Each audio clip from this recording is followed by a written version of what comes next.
नमस्कार दोस्तों, कैसे हो आप। पावर ऑफ नॉलेज में आपका स्वागत है। और आज जो हम कंसेप्ट करेंगे सी के अंदर वो करेंगे स्टोरेज क्लासेस का। अगर हम स्टोरेज क्लासेस की बात करते हैं तो इनको सी में यूज किया जाता है किसी वेरिएबल के लाइफ टाइम के लिए, उसकी विजिबिलिटी के लिए, उसकी मेमोरी लोकेशन के लिए और हमारे वेरिएबल की इनिशियल वैल्यू क्या होगी वो दिखाने के लिए। इनिशियल वैल्यू का मतलब कि जब हम किसी वेरिएबल को डिक्लेयर करते हैं और उसको कोई वैल्यू इनिशियलाइज नहीं कर रहे हैं तो उस वक्त उसको क्या वैल्यू प्रोवाइड होगी।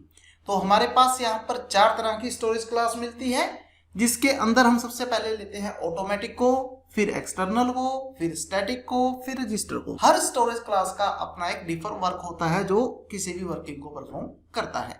तो आइए हम इनके बारे में हल्का सा डिस्कस कर लेते हैं कि कौन सी क्लास कहां पर किस वर्किंग को परफॉर्म करती है। तो सबसे पहले हम यहाँ पर लेते हैं स्टोरेज क्लास, फिर स्टोरेज प्लेस, फिर डिफॉल्ट वैल्यू, स्कोप और उसका लाइफ टाइम।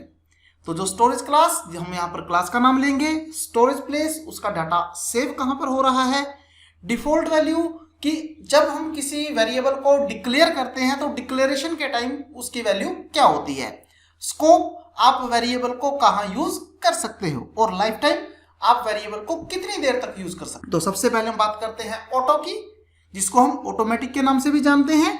इसका स्टोरेज प्लेस होता है रैम। इसमें जब भी आप वेरिएबल कोई ऑटोमेटिक क्रिएट करते हो तो जो उसकी इनिशियलाइजेशन है वो कहां पर होती है, रैम के अंदर।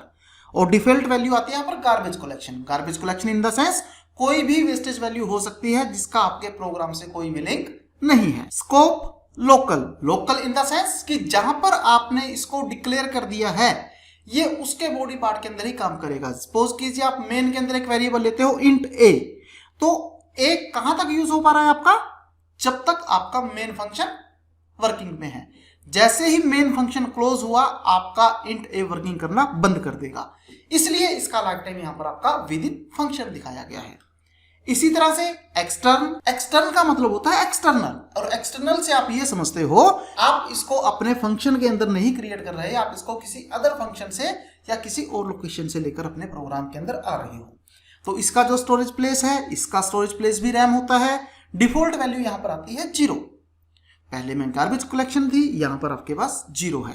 Scope global, global in the sense जब आपने एक बार वेरिएबल को क्रिएट कर दिया तो उसको क्रिएट करने के बाद आप उसको किसी भी लोकेशन पे यूज कर सकते हो। जैसे मैं क्या करता हूं, मेन से पहले कोई वेरिएबल डिक्लेयर कर देता हूं एक्सटर्न कीवर्ड के साथ। तो जैसे मैं इसको एक्सटर्न कीवर्ड के साथ डिक्लेयर करता हूं, अब मैं इसको मेन में भी यूज कर सकता हूं, मैंने कोई और फंक्शन क्रिएट किया उसके अंदर भी यूज कर सकता हूं, मल्टीपल टाइम में उस वेरिएबल को यूज कर सकता हूं। लेकिन ऑटो के अंदर क्या होता था कि आपके जो वेरिएबल हैं वो वेरिएबल सिर्फ उसी फंक्शन के अंदर प्रोवाइड होते थे जहां पर आपने इसको क्रिएट किया है। इसी तरह से स्टैटिक, जो स्टैटिक है ये भी रैम के अंदर स्टोर होता है और यहां पर जो डिफॉल्ट वैल्यू है वो जाती है 0। तो स्कोप, अगर हम इसके स्कोप की बात करते हैं तो इसका स्कोप है लोकल कि जहां आपने क्रिएट कर दिया वहीं पर ये यूज होगा। लेकिन इसमें आपके पास सबसे बड़ा बेनिफिट क्या होगा कि ये आपके प्रोग्राम के एंड तक रहेगा और इसको आप किसी भी फंक्शन कॉल में यूज कर सकते हैं। नेक्स्ट रजिस्टर, जिसकी स्टोरेज प्लेस है रजिस्टर, उसके अंदर भी गार्बेज कलेक्शन होती है और ये लोकल वेरिएबल की तरह ही आपका काम करता है। स्कोप इसका भी लोकल होता है और ये फंक्शन के अंदर काम करता है। तो फ्रेंड्स हमारी आज की क्लास में इतना ही था। Thank you very much.